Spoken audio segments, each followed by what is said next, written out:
ಚಕ್ರವಾಸಿನಿ ಮಹಾದೇವಿ ಅಮ್ಮ ಶ್ರೀ ಸಿಂಹವಾಹಿನಿ. ಈಗ ನಾವಿರೋ ಈ ಚಕ್ರಾಪುರಿ 400 ವರ್ಷಗಳ ಹಿಂದೆ ಒಬ್ಬ ರಾಜನ ಆಳ್ವಿಕೆಯ ಸಂಸ್ಥಾನವಾಗಿತ್ತು. ರಾಜ ಮಧುಕೇಶ್ವರನ ಆಳ್ವಿಕೆ ಇತ್ತು ಆ ಕಾಲದಲ್ಲಿ. ಪ್ರತಿದಿನ ದೇವಸ್ಥಾನದಲ್ಲಿ ಶ್ರೀಚಕ್ರದ ದರ್ಶನ ಇರ್ತಿತ್ತು. 3 ಜನ ದುಷ್ಟರು ಶ್ರೀಚಕ್ರ ಅಪಹರಿಸೋದಕ್ಕೋಸ್ಕರ ರಾಜ ಮಧುಕೇಶ್ವರನನ್ನು ಕೊಂದರು.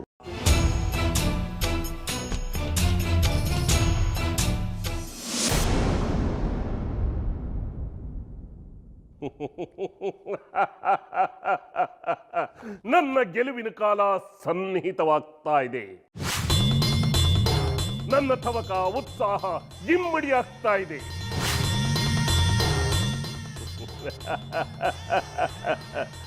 ಕಾಯ್ತಾಯಿ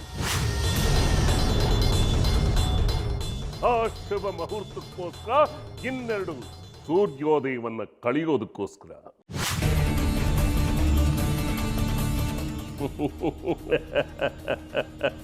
ಈ ಚಕ್ರಾಪುರಿಗೆ ಉತ್ಸವದ ಕನಸು, ವಿರೂಪಾಕ್ಷ ಶಾಸ್ತ್ರಿಗೆ ಪಟ್ಟಾಭಿಷೇಕದ ಕನಸು.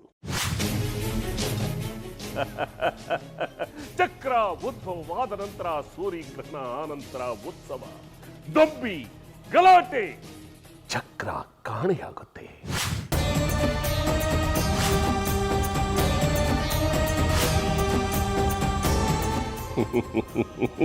ಕೂಗಾಟ, ಕಿರ್ಚಾಟ, ತಪ್ಪಾಸನೆ ನಡೀತಾ ಇರುತ್ತೆ. ಇದರ ಮಧ್ಯೆ ಆ ಶ್ರೀಚಕ್ರವನ್ನ ಕಡಕಿ ಮಾರಿ ಗುಡಿಯಿಂದ ತಪ್ಪಿಸಿ ನನ್ನ ರಹಸ್ಯ ತಾಣಕ್ಕೆ ತಗೊಂಡು ಹೋಗಿ ಪ್ರತಿಷ್ಠಾಪನೆ ಮಾಡಿದ್ರೆ ಮುಗಿದಾಯ್ತು. ಕೂತ ಜಾಗದಲ್ಲಿ ಇಡೀ ಜಗತ್ತನ್ನೇ ಅಲ್ಲಾಡಿಸ್ತೀನಿ.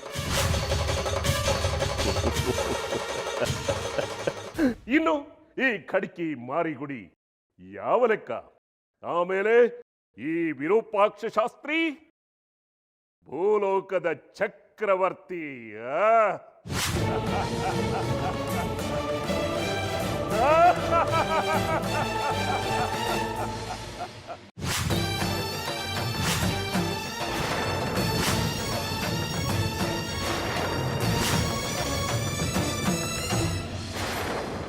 ನಿನಗೆ ಬಡ್ತಿ ಬೇಕು, ನನ್ನ ಜೊತೆ ನೀನು ಬೆಳಿಬೇಕು ಅಂದರೆ ನಾನು ಹೇಳಿದೆಲ್ಲ ಮಾಡ್ತೀಯಾ? ಮಾಡ್ತೀನಿ ಸರ್. ನಾನು ಇಲಾಖೆಗೆ ಭಾಳ ಸೇವೆ ಮಾಡಿದ್ದೀನಿ ಸರ್. ಆದರೆ ಏನೂ ಪ್ರಯೋಜನ ಇಲ್ಲ ಸರ್. ಸರ್ಕಾರಿ ಸಂಬಳ ಇದ್ದಲ್ಲೇ ಇದ್ದೀನಿ. ನಿಮ್ಮ ದಯದಿಂದ ಏನಾದ್ರು ಬಡ್ತಿ ಸಿಕ್ಬಿಟ್ರೆ ಮನೆಯಲ್ಲಿ ದೇವರಿಗೆ ದೀಪ ಹಚ್ತೀನಿ ಸರ್, ನಿಮ್ಮ ಹೆಸರು ಹೇಳ್ಕೊಂಡು. ಈಗ ನಾನು ಹೇಳೋದನ್ನೆಲ್ಲ ರಹಸ್ಯವಾಗಿ ಕಾಪಾಡ್ಕೋತೀಯಾ? ಯಾವುದೇ ಕಾರಣಕ್ಕೂ ಯಾರಿಗೂ ಗೊತ್ತಾಗಬಾರ್ದು. ದೇವರಾಣೆಗೂ ಯಾರಿಗೂ ಗೊತ್ತಾಗಲ್ಲ ಸರ್. ಎಡಗೈಲಿ ಕೊಟ್ಟಿದ್ದು ಬಲಗೈಗೆ ಗೊತ್ತಾಗಬಾರ್ದು ಅಂತಾರಲ್ಲ ಸರ್, ಹಾಗೆ ಗುಟ್ಟು ನನ್ನ ಹೊಟ್ಟೆಲ್ಲೇ ಇರುತ್ತೆ ಸರ್. ಯಾರಿಗೂ ಹೇಳಲ್ಲ ಸರ್. ಈಗ ಒಂದು ಸತ್ಯ ಹೇಳ್ತೀನಿ, ಕೇಳ್ಕೊ. ನಾಡಿದ್ದು ಚಕ್ರಾಪುರಿ ನಡೆಯೋ ಉತ್ಸವದಲ್ಲಿ ಒಂದು ಹೆಣ ಬೀಳತ್ತೆ. ಅಂದ್ರೆ ಸರ್? ಅಂದರೆ ಒಂದು ಕೊಲೆ ನಡೆಯುತ್ತೆ. ಆ ಕೊಲೆ ನಾನೇ ಮಾಡಿಸ್ತಿರೋದು. ಯಾರ್ದು ಸರ್? ಯಾಕೆ ಸರ್? ಯಾಕೆ ಅನ್ನೋದಕ್ಕೆ ಉತ್ತರ ಇಲ್ಲ, ಯಾರ್ದು ಅನ್ನೋದಕ್ಕೆ ಉತ್ತರ ಇದೆ. ಕೊಲೆ ಆಗ್ತಿರೋದು ದೇವಸ್ಥಾನದ ಧರ್ಮದರ್ಶಿ ವಿರೂಪಾಕ್ಷ. ಬಂಗಾರಿ ಅನ್ನೋ ಹುಡುಗ ಗುಂಡು ಹೊಡಿತಾನೆ. ಅದಾದ್ಮೇಲೆ ಇನ್ನೊಂದು ಸಾವಾಗತ್ತೆ. ಇನ್ನೊಂದು ಸಾವ ಸರ್? ಹೌದು, ಆದರೆ ಅದು ಕೊಲೆ ಅಲ್ಲ. ಈ ಇನ್ಸ್ಪೆಕ್ಟರ್ ಮಾರಿಗುಡಿ ಶಾಂತಿ ಕಾಪಾಡೋದಕ್ಕೋಸ್ಕರ ವಿರೂಪಾಕ್ಷ ಶಾಸ್ತ್ರಿಗಳು ಗುಂಡು ಹೊಡೆದ ಹುಡುಗ ಬಂಗಾರಿಗೆ ಗುಂಡು ಹೊಡಿತಾನೆ.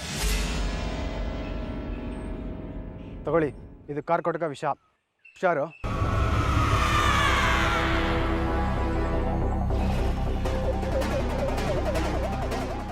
ಉತ್ಸವದ ದಿನ ವಿರೂಪಾಕ್ಷ ಪ್ರಾಣ ಬಿಡ್ತಾನೆ. ಆಮೇಲೆ ಒಂದು ಸಂತೋಷ ಕೂಟವನ್ನ ಏರ್ಪಡಿಸೋಣ. ಮಾರಿಗುಡಿಗೆ ಹೇಗಿದ್ರು ಹೆಂಡದ ಹುಚ್ಚು, ಅದರಲ್ಲಿ ಇದನ್ನ ಬೆರೆಸಿ ಕೂಡಿಸ್ಬಿಟ್ರೆ ಅವನು ಪ್ರಾಣ ಬಿಡ್ತಾನೆ. ಆಮೇಲೆ ಅವನ ಹಣವನ್ನ ಕಾಡಲ್ಲಿ ಬಿಸಾಡೋಣ. ನಾಯಿ ನರಿಗಳಿಗೆ ಆಹಾರವಾಗ್ತಾನೆ. ಆಮೇಲೆ ರಾತ್ರಿ ಶ್ರೀಚಕ್ರವನ್ನ ನಾವು ತಗೊಂಡು ಹೊರಟ್ಬಿಡೋಣ.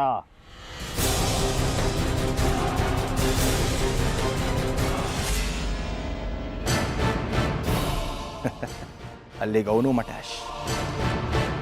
ಇದೆಲ್ಲ ನಂದೇ ಯೋಚನೆ, ಯಾಕೆ ಏನು ಅಂತ ಕೇಳಬೇಡ. ಸರಿ ಸರ್. ನನ್ನ ಯೋಜನೆ ನಂತರದ ಕೆಲಸಕ್ಕೆ ನನಗೆ ನಿನ್ನ ಸಹಾಯ ಬೇಕು. ಆಗಲಿ ಸರ್. ಅವತ್ತೇ ಉತ್ಸವದ ಸಂಜೆ ಇನ್ನೂ 2 ಸಾವಾಗತ್ತೆ. ಅದು ಕೊಲೆ. ಕಾನೂನು ಬಾಹಿರವಾಗಿ ನಾನೇ ಕೊಲ್ತೀನಿ. ಯಾರನ್ನು ಕೊಲ್ತೀರಿ ಸರ್? ಕಾಲರುದ್ದ ಸಿದ್ದೇಶ್ವರ ಕಡ್ಕಿ ಮತ್ತು ಅವನ ಶಿಷ್ಯ ಮಣಿಕಂಠ ಇಬ್ಬರು ನಾನೇ ಕೊಲ್ತೀನಿ. ಅವ್ರು ಸತ್ ನಂತರ ಅವ್ರ ದೇಹಗಳನ್ನು ಇದೇ ಜಾಗಕ್ಕೆ ತಂದು ಸುಟ್ಟು ಹಾಕಬೇಕು. ಇಲ್ಲ ಸರ್. ಹೌದು, ಇಲ್ಲಿ ಸುಟ್ಟು ಹಾಕಿದ್ರೆ ಯಾವ ನರಪಿಳ್ಳೆನೂ ಬರೋದಿಲ್ಲ, ನಾವು ಮಾಡಿದ್ರೆ ಗೊತ್ತಾಗೋದು ಇಲ್ಲ. ಸರಿ ಸರ್, ನೀವು ಹೇಳಿದ್ದನ್ನೆಲ್ಲ ಮಾಡ್ತೀನಿ ಸರ್. ನಾಳೆ ನೀನೇ ಖುದ್ದಾಗಿ 1 ಗಾಡಿ ಸೌದೆ ತಂದು ಇಲ್ಲಿ ಹಾಕು. ಸೌದೆ ತರೋದಕ್ಕೆ ನನ್ನ ಜೀಪ್ನ ಉಪಯೋಗಿಸ್ಕೊ. ನೀನು ತರೋ ಹೆಣಗಳನ್ನು ಇಲ್ಲಿ ರಹಸ್ಯವಾಗಿ ಸುಟ್ಟು ಹಾಕಬೇಕು. ಸರಿ ಸರ್, ನಿಮ್ಮ ಕೆಲಸ ಆಯಿತು ಅಂದ್ಕೊಳ್ಳಿ ಸರ್. ಈಗ ನಾನು ಹೇಳಿದ ರಹಸ್ಯ ಏನಾದರೂ ಬಹಿರಂಗ ಆದರೆ ಚಕ್ರಾಪುರಿಲಿ ಇನ್ನೊಂದು ಹೆಣ ಉರುಳುತ್ತೆ. ಗೊತ್ತಾಯ್ತು ಬಿಡಿ ಸರ್. ಯಾರ್ದು ಹೇಳೋ? ನಂದೇ ಸರ್. ಬುದ್ಧಿವಂತ ನೀನು, ಅದಕ್ಕೆ ನಿನ್ನನ್ನು ಆರಿಸ್ಕೊಂಡಿದ್ದು. ನನ್ನ ಕೆಲಸ ನೀನು ಮಾಡು, ನಿನಗೆ ಬಡ್ತಿ ಸಿಗೋ ಹಾಗೆ ನಾನು ಮಾಡ್ತೀನಿ. ನೀನು ನನಗಿದ್ರೆ ನಾನು ನಿನಗೆ. ಸರ್, ನಾನು ಯಾರಿಗೂ ಹೇಳಲ್ಲ ಸರ್. ಹೇಳಬಾರ್ದು. ನಾಡಿದ ಉತ್ಸವದಲ್ಲಿ ಒಟ್ಟು 4 ಹೆಣ ಉರುಳತ್ತೆ. ಎಲ್ಲ ಮಹಾತಾಯಿ ತ್ರಿಪುರ ಸುಂದರಿ ಅಮ್ಮನವ್ರಿಗೆ ಬಲಿ ಅನ್ಕೋ.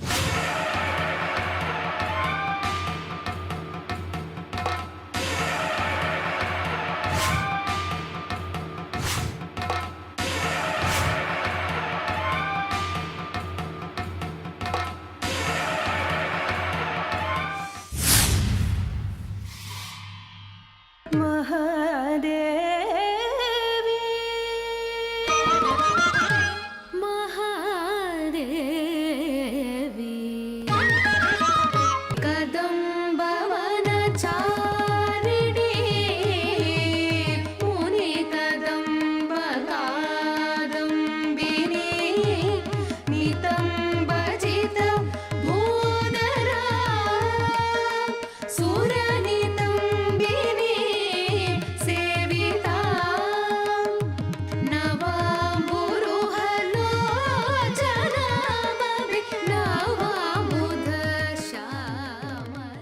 ರಾತ್ರಿ ಎಲ್ಲ ನಿನ್ನೊಬ್ಬಳನ್ನೇ ಬಿಟ್ಟು ಹೋಗಿದ್ದೆ.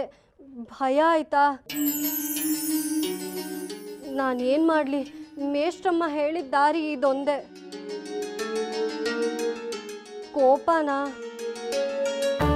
ಕೋಪ ಮಾಡ್ಕೋಬೇಡ ಸುಂದ್ರಮ್ಮ. ನೋಡು, ನಿನ್ಗೋಸ್ಕರ ಏನು ತಂದಿದ್ದೀನಿ ಅಂತ.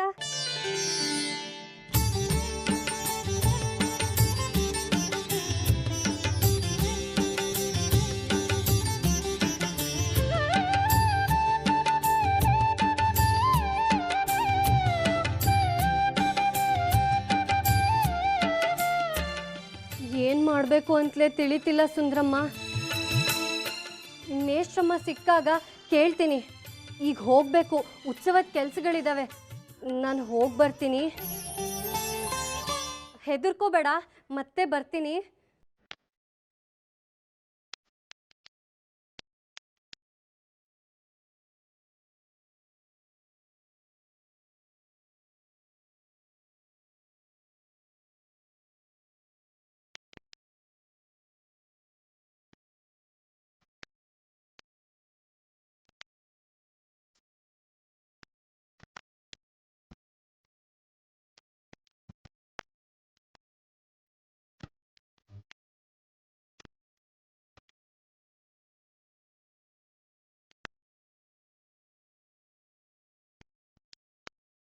ಬರ್ಲಾ?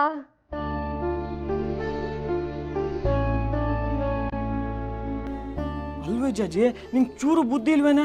ಆ ವಿಗ್ರಹ ಶ್ರೀಚಕ್ರ ಕಾಯ್ದಕ್ಕೆ ಬಂದಿದೆ ಅಂತೀಯ, ಅದನ್ನ ನಾವು ಕಾಯ್ಬೇಕಾ? ಅದಕ್ಕೇನು ಭಯನಾ? ನೀನು ವಿಗ್ರಹ ಜೊತೆ ಮಾತಾಡ್ತೀಯಲ್ಲ, ಅದಕ್ಕೇನು ಕೇಳುತ್ತೇನೆ? ನೋಡಿದ ಜನ ನಿನ್ನ ಹುಚ್ಚಿ ಅಂತ ತಿಳ್ಕೊತಾರೆ. ನೀನು ವಿಗ್ರಹ ಜೊತೆ ಎಲ್ಲ ಮಾತಾಡ್ಬೇಡ ಹಂಗೆ. ಲೋ ಎಡವಟ್ರಾಯ, ಅದು ಬರೀ ಲೋಹದ ವಿಗ್ರಹ ಅಲ್ಲ, ಅದ್ರೊಳಗೆ ಜೀವ ಇದೆ. ನಾನು ಮಾತಾಡೋದು ಸುಂದ್ರಮ್ಮಂಗೆ ನನಗೆ ಮಾತ್ರ ಅರ್ಥ ಆಗುತ್ತೆ. ಮುಖ್ಯವಾಗಿ ಕೆಲಸ ಆಗೋವರೆಗೂ ಅವ್ರನ್ನ ನಾವು ಕಾಪಾಡಬೇಕು. ಆಮೇಲೆ ಅವರೇ ನಮ್ಮನ್ನು ಕಾಪಾಡ್ತಾರೆ. ಇದೆಲ್ಲ ನಿನಗೆಲ್ಲ ಅರ್ಥ ಆಗುತ್ತೆ ದಡ್ಡ. ಓ, ನೀ ಭಾರಿ ಬುದ್ಧಿವಂತ. ನಡಿ.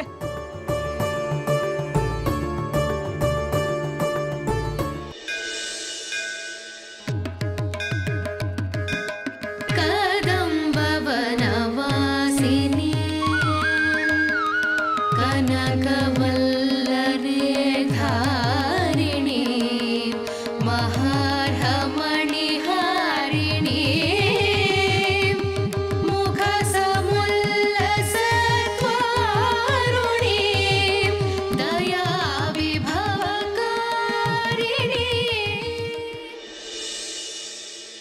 ಸ್ವಾಮಿ ಒಂದು ನಿಮಿಷ ನಿಂತ್ಕೊಳ್ಳಿ ಸ್ವಾಮಿ. ಏನಪ್ಪ? ನೀವು ಈ ಚಕ್ರಾಪುರಿ ಬಗ್ಗೆ ಎಲ್ಲ ತಿಳ್ಕೊಂಡಿರೋರಂತೆ. ನಾನು ದೂರದ ಊರಿಂದ ಬಂದಿದ್ದೀನಿ. 21 ವರ್ಷದ ನಂತರ ಇಲ್ಲೇನೋ ಉತ್ಸವ ನಡೀತಾ ಇದೆಯಂತಲ್ಲ, ಅದ್ರ ಬಗ್ಗೆ ತಿಳ್ಕೊಳ್ಳೋ ಕುತೂಹಲ. ಯಾರನ್ನು ಕೇಳಿದ್ರು ಏನೇನೋ ಹೇಳ್ತಾರೆ, ಇಲ್ಲ ನಿಮ್ಮ ಹೆಸರು ಹೇಳ್ತಾರೆ. ನಾನು ಇಡೀ ದೇವಸ್ಥಾನ ಎಲ್ಲ ಹುಡುಕಿದೆ ನಿಮಗೋಸ್ಕರ. ಅಷ್ಟೊಂದು ವಿಶೇಷನ ಸ್ವಾಮಿ ಈ ಶ್ರೀಚಕ್ರ?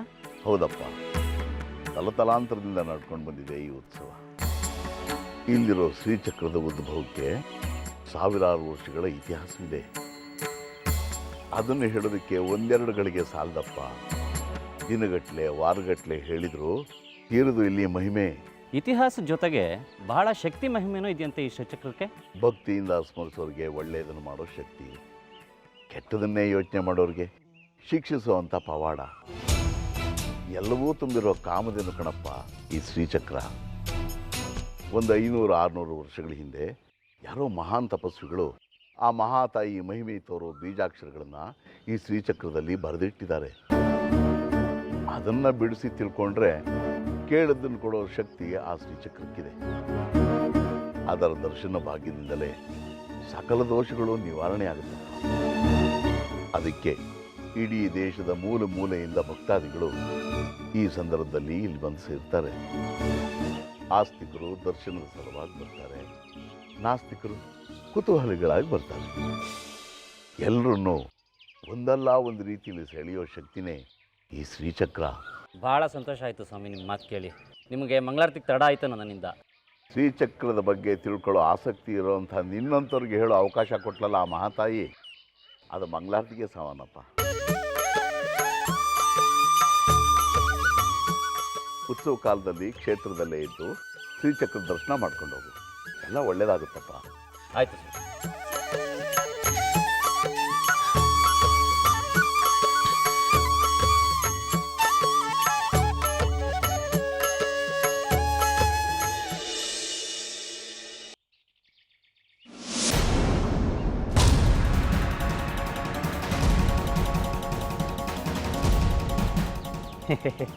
ಚಾಚಿ ಚೆನ್ನಾಗಿದೆಯಮ್ಮ? ನೋಡು, ನೀನು ಈ ಊರಿಗೆ ಬಂದಾಗಿಂದ ಈ ದೇವಸ್ಥಾನದಲ್ಲಿ ಕೆಲಸ ಮಾಡ್ತಾ ಇದೀಯ. ನಾನು ನಿನ್ನ ತುಂಬ ಗೌರವದಿಂದ ನಡೆಸ್ಕೊಂಡಿದ್ದೀನಿ ಅಲ್ವಾ? ಚಿಕ್ಕಿ ಕೆಟ್ಟವನಿರ್ಬೋದು, ಆದರೆ ನಾನು ತುಂಬ ಒಳ್ಳೆಯವನು ಅಲ್ವೇನಮ್ಮ?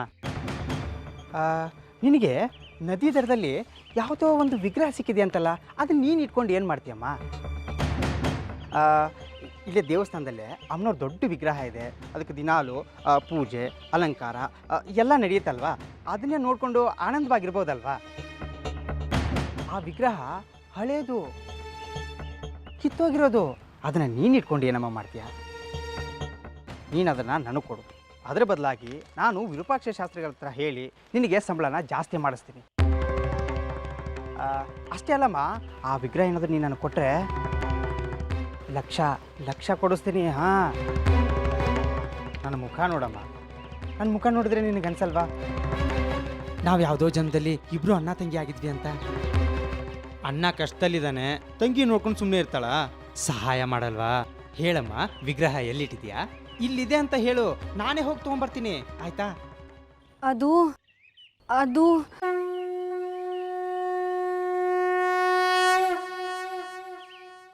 ನಂಗೆ ಗೊತ್ತಿಲ್ಲ, ದಾರಿಲಿ ಬರ್ತಾ ಕಳ್ದೋಗಿದೆ. ಸುಳ್ಳು ಹೇಳ್ತಾ ಇದೆಯಾ? ಅದೇನು ಚಿಕ್ಕ ಸೂಜಿನ ಕೈಲಿ ಹಿಡ್ಕೊಂಬರ್ತಾ ಇದೆಯಾ ಕಳೆದೋಯ್ತು ಅನ್ನೋಕ್ಕೆ? ಅಷ್ಟು ಭಾರವಾದ ವಿಗ್ರಹ ಹೇಗೆ ಕಳೆಯೋಕ್ಕೆ ಸಾಧ್ಯ? ನೋಡು, ಇವತ್ತೆಲ್ಲ ನಾನು ನಿನ್ನ ಜೊತೆಗೆ ಇರ್ತೀನಿ. ಎಲ್ಲೆಲ್ಲಿ ಓಡಾಡಿದೆ ಅಂತ ನೆನಪಿಸ್ಕೊ, ನಾವಿಬ್ಬರು ಹೋಗ್ಬಿಟ್ಟು ಹುಡ್ಕೊಂಬರ.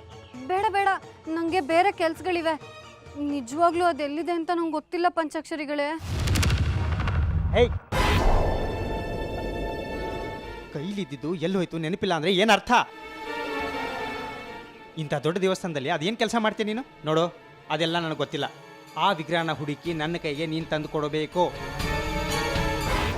ಅದಕ್ಕೋಸ್ಕರ ಇವತ್ತು ನಾನು ನಿನಗೆ ರಜಾ ಕೊಡ್ತಾ ಇದ್ದೀನಿ. ಹೋಗು, ನಡೇ.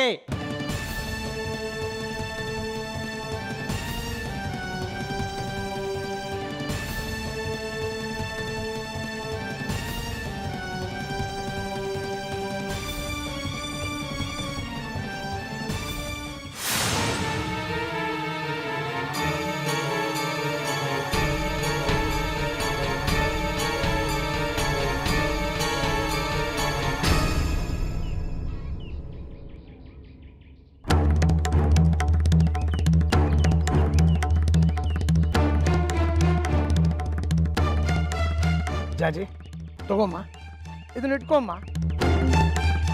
ನೀನು ನನ್ನ ಮಗಳಿದ್ದ ಹಾಗೆ, ನನಗೂ ವಯಸ್ಸಾಯಿತು. ಇನ್ನು ಎಷ್ಟು ದಿನ ಅಂತ ಊಟ ಹೊಡ್ಕೊಂಡು ಇಲ್ಲೇ ಪೂಜೆ ಮಾಡ್ಕೊಂಡಿರೋದು? ನಿನ್ನಿಂದ ಒಂದು ಉಪಕಾರ ಆಗ್ಬೇಕಲ್ಲಮ್ಮ. ಹೇಳಿ ಗುಂಡಾಚಾರ್ರೆ. ಮಾತಿಗೆ ತಪ್ಪಾರ್ದು, ಆ ಮಹಾತಾಯಿ ಮೇಲೆ ಆಣೆ. ಅಯ್ಯೋ, ಆಣೆ ಪ್ರಮಾಣ ಮಾಡೋಂಥದ್ದೇನಿದೆ ನನ್ನ ಹತ್ರ? ಇದೆಯಮ್ಮ, ಎಲ್ಲ ನಿನ್ನ ಹತ್ರನೇ ಇರೋದು. ನೀನು ನನ್ನ ಕೈ ಹಿಡಿದ್ರೆ ನನ್ನ ಭಾಳ ಉದ್ಧಾರವಾಗುತ್ತೆ. ನೀವ್ ಏನೇನೋ ಹೇಳ್ತಿದ್ದೀರಾ, ನನಗೊಂದು ಅರ್ಥ ಆಗ್ತಿಲ್ಲ. ನಾನು ಹೊರಡ್ತೀನಿ. ನಿಂತ್ಕೊಳ್ಳಮ್ಮ, ಹೀಗೆಲ್ಲ ಕೈ ಕೊಟ್ಟು ಹೋಗಬಾರ್ದು. ಮಾತು ಕೊಟ್ಟಿದೀಯಾ? ಅಯ್ಯೋ, ನಾನು ಯಾವಾಗ ಮಾತು ಕೊಟ್ಟೆ? ನಾನು ಆಣೆ ಹಾಕಿದ ಮೇಲೆ ನೀನು ಮಾತು ಕೊಟ್ಟರು ಒಂದೇ, ನಾನು ಮಾತು ಕೊಟ್ಟರು ಒಂದೇ. ಆಯ್ತು, ಅದೇನು ಹೇಳಿ. ನಿನ್ನ ಹತ್ರ ಇದೆಯಲ್ಲಮ್ಮ ಆ ಪುರಾತನ ವಿಗ್ರಹ, ಅದನ್ನು ನನಗೆ ಕೊಟ್ಬಿಡಮ್ಮ. ಬಡವಾ, ಹೇಗೋ ಬದುಕೋತೀನಿ. ಆ ವಿಗ್ರಹ ಇಟ್ಕೊಂಡು ನೀವೇನ್ ಮಾಡ್ತೀರಾ? ಆ ವಿಗ್ರಹ ನೀನು ನನಗೆ ಕೊಟ್ಟರೆ ನಮ್ಮ ಊರಿಗೆ ತೊಗೊಂಡು ಹೋಗಿ ಅಲ್ಲಿ ಪ್ರತಿಷ್ಠಾಪನೆ ಮಾಡ್ತೀನಿ. ಅಲ್ಲಿ ಅದಕ್ಕೆ 30-40 ಜಾಗದಲ್ಲಿ ಒಂದು ದೇವಸ್ಥಾನ ಕಟ್ಟಿಸ್ತೀನಿ. ಅದರಲ್ಲಿ ಬರೋ ಆದಾಯದಿಂದ ಹೇಗೋ ಬದುಕೋತೀನಿ. ನಂದು ಅಂತ ಸ್ವಂತಕ್ಕೆ ಒಂದು ದೇವಸ್ಥಾನ ಆಗುತ್ತೆ. ಕಾಣದ ಎತ್ತಿನ ಹಾಗೆ ಎಷ್ಟು ದಿವಸ ಅಂತ ಇಲ್ಲೇ ದುಡಿಯೋದು. ಆ ವಿಗ್ರಹ ನನ್ನ ಹತ್ರ ಇಲ್ಲ ಗುಂಡಾಚಾರಿಗಳೇ, ಸಿಕ್ದಾಗ ತಂದ್ಕೊಡ್ತೀನಿ. ನೀನು ತಂದು ಕೊಡಲೇಬೇಕು. ಇಲ್ಲ ಅನ್ನೋ ಹಾಗಿಲ್ಲ, ಅಮ್ಮನವ್ರ ಮೇಲೆ ಆಣೆ.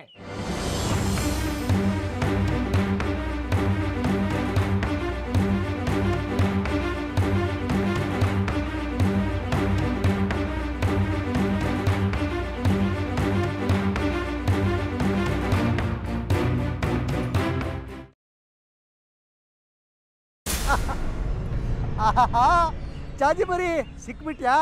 ನೋಡಿದ್ಯಾ, ನೀನು ಎಲ್ಲೇ ಓಡೋದ್ರು ಪದೇ ಪದೇ ಅಮ್ಮನವ್ರು ನನ್ನ ಹತ್ರನೇ ಕಳಿಸ್ತಾ ಇದ್ದಾರೆ. ಆ ವಿಗ್ರಹ ಕೊಟ್ಬಿಡು. ನಾನು ಯಾರಿಗೂ ಹೇಳಲ್ಲ ಕಣೆ, ಪೊಲೀಸ್ನವ್ರಿಗೂ ದೂರು ಕೊಡಲ್ಲ. ನಾವೆಲ್ಲ ಒಂದೇ ಮನೆಯವ್ರ ಥರ ಅಲ್ವಾ? ಕೊಟ್ಬಿಡಿ ವಿಗ್ರಹನ, ಕೊಡೆ. ಇಲ್ಲ, ನನ್ನ ಹತ್ರ ವಿಗ್ರಹ ಇಲ್ಲ. ಕಳ್ಳಿ, ಈ ಜಗ್ಗಿ ಹತ್ರನೇ ನಾಟಕನಾ?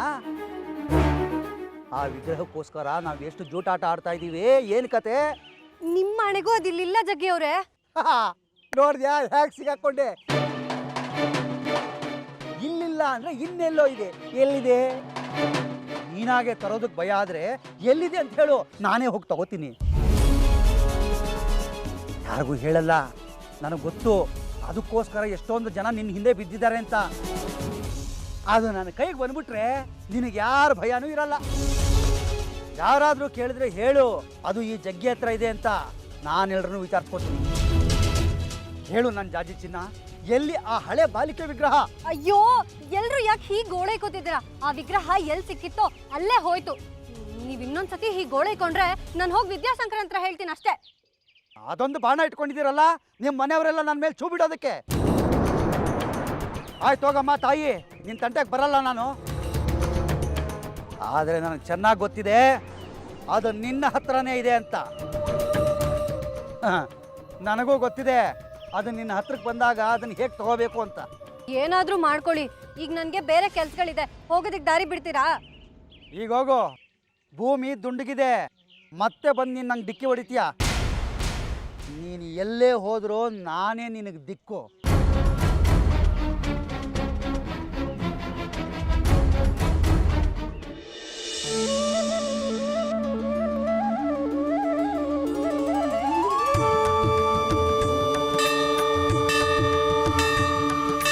ಮಹಾದೇವಿ ಅಮ್ಮ ಶ್ರೀ ಚಕ್ರವಾಸಿನಿ, ಮಹಾದೇವಿ ಅಮ್ಮ ಶ್ರೀ ಸಿಂಹವಾಹಿನಿ, ಸಕಲ ಚರಾಚರ ಚೇತನದಾಯಿನಿ ಮಹಾದೇವಿ, ತ್ರಿಭುವನ ಮೋಹಿನಿ ತ್ರಿನೇತ್ರಧಾರಿಣಿ ಮಹಾದೇವಿ, ಮಹಾದೇವಿ ಮಹಾದೇವಿ ರಕ್ಷಿಸು ಅಂಬೆ ದೀನರ, ಶಿಕ್ಷಿಸು ಜನನಿ ದುರುಳರ.